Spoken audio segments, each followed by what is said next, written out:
Welcome to another video from Global Academy Hub, Academic Excellence, Global Impact. Let's take a look at this problem here and let's see if we can simplify this.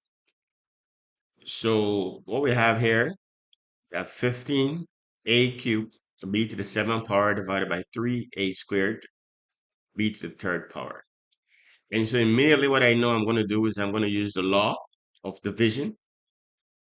Okay, so basically a to the x power divided by a to the y power is equal to a to the x minus y. That's the basic law that I'm going to be using. Now the bases have to be the same. So we can see here, a and a, same base. B and b, same base. 15 and 3, that's a little different. So I'll leave that fellas. So what I'll do is I'll say 15, a to the 3rd power minus 2. So basically what I did was I said a cubed divided by a squared.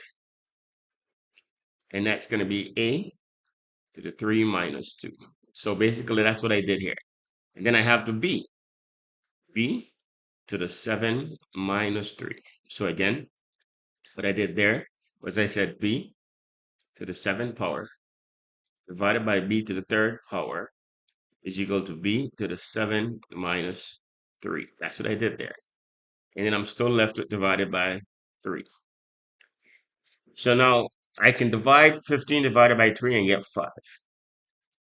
So that's just 5. And this is a to the 1st power, b to the 4th power. But we don't really write the 1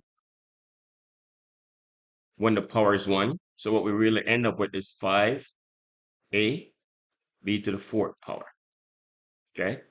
And so this problem is now simplified. You want to comment below if this made sense for you. If you'd like me to solve another one, throw it out there in the comments.